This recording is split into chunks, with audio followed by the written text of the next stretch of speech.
What is going on, guys and gals? Brooklyn-bound the Raid Scientist here, and today we're going to walk through the Grandmaster Nightfall, the Devil's Lair. We'll go over subclass choices, weapon loadouts, mods, and strategy for each of the main areas of the strike throughout this video. If you're new here, I cover all things Destiny. Feel free to check out all of my other videos and content across the channel. And if you enjoy it, please let me know. And as always, if you haven't yet subscribed, click that button down below. It's free and it'll connect you to the channel for all your Destiny needs. So, Grandmaster Nightfalls are back in Season 13, Season of the Chosen, and first up is the Devil's Lair with Sepkis Prime. This one isn't too bad, but we'll still cover as much as possible to get you prepared. I'm also sorry I'm a little late getting this video out, but when Sepkis rolls around again, you should be more than ready for it. First, subclasses.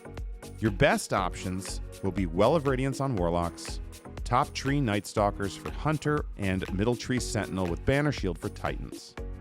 Running these classes with the appropriate exotic armor that will give you your best chance of success. Keep in mind that this season, getting the Conqueror title requires that you beat each Grandmaster with each subclass one time.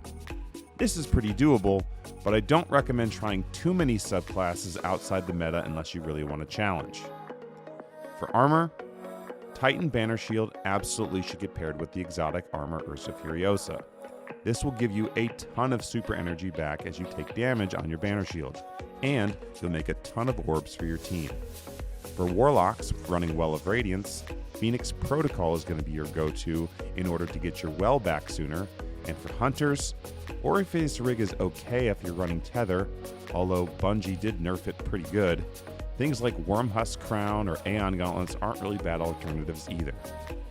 While the buff to the Aeon Gauntlets makes them much more viable than seasons past, I still think Ursa's on Titan and Phoenix on Welllock are better options. For weapons, you're going to want a good bow for sure.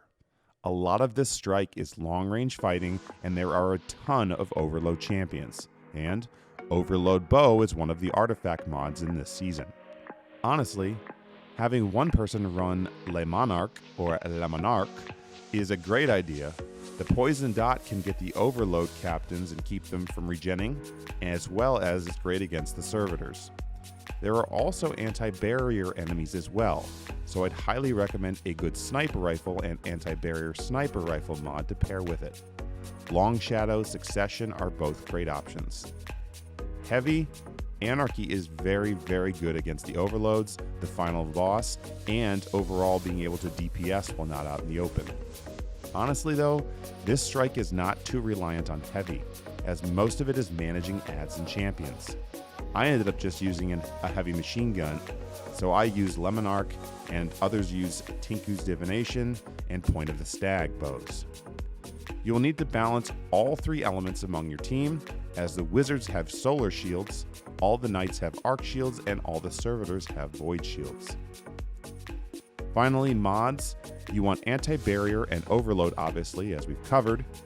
You'll want ammo finder for whatever special and heavy weapon you're using, and you'll want things like protective light and charge with light mods, recovery mods, and concussive dampener for AoEs. Okay, so now let's do a quick room by room guide.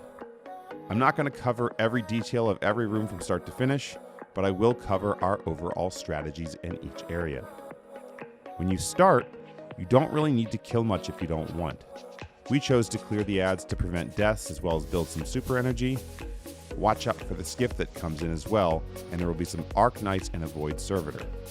Ultimately, you do want to make sure you do kill the Overload Captain near the entrance to the next area.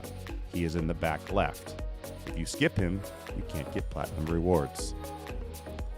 So, move through this area and into the hallway, and there will be some Thrall and an anti-barrier knight. Watch for his boomer and keep shouting to take him out.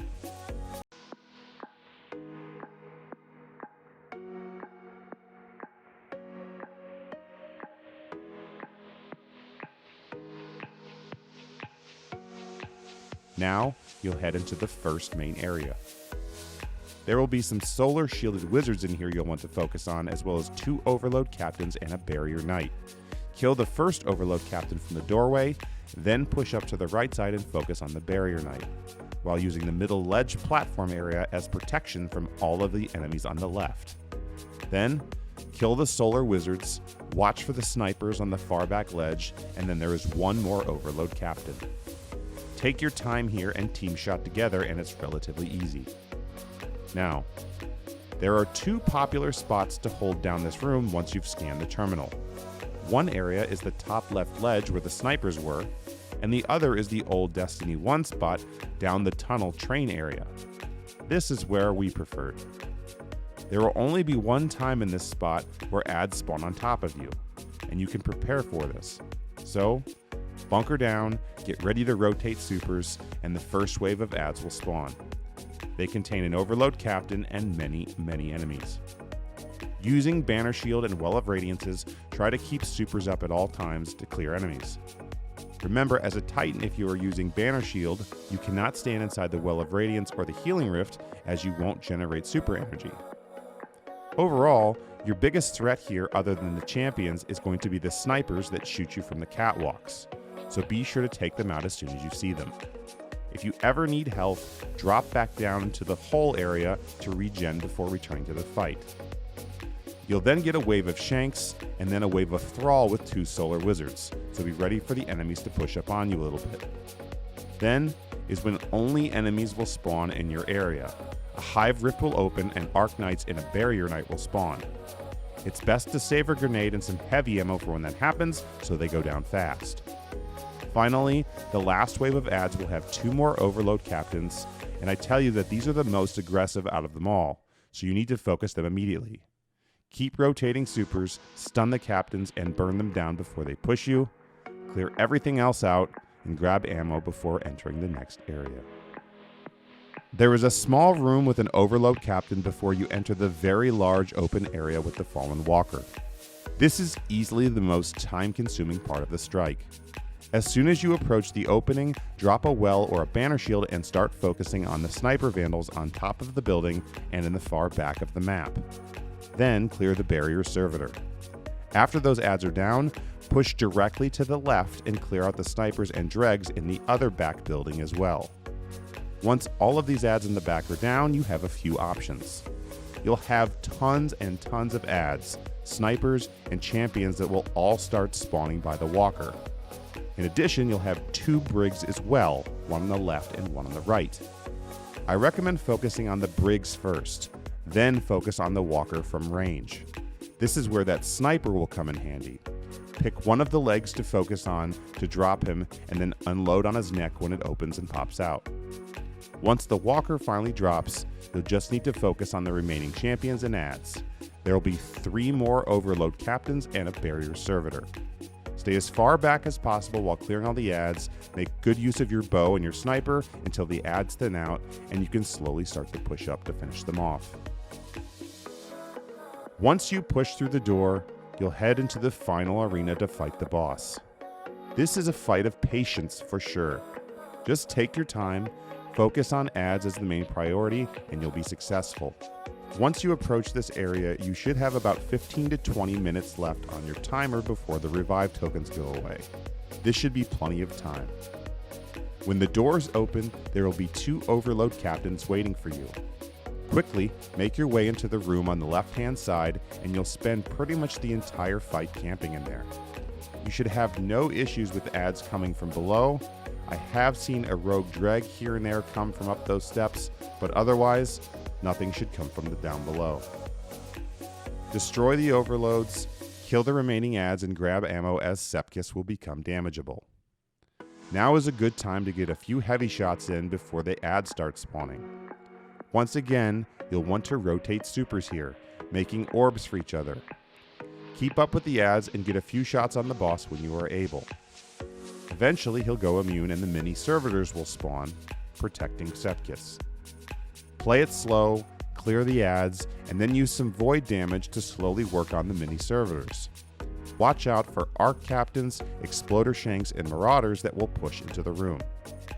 Once you've whittled all the void shanks down, Sepkis will be damageable and you'll be rinsing and repeating throughout the rest of the fight. After the second set of Void Servitors, the final 2 champions will spawn. These will be Overload Captains, and they sometimes can kind of teleport all over the place, so finding them can be tricky. Prioritize them when they spawn, and be sure that you don't kill Sepkis with them up if you're looking for platinum rewards. Once all of the ads are at bay and you finally whittled Sepkis all the way down, you'll be rewarded with your chest, a chance for an adept weapon, a chance for an adept mod, and additional exotic rewards. And that's it. Best of luck in getting this done, Guardians. Thanks for watching, and until next time, take care.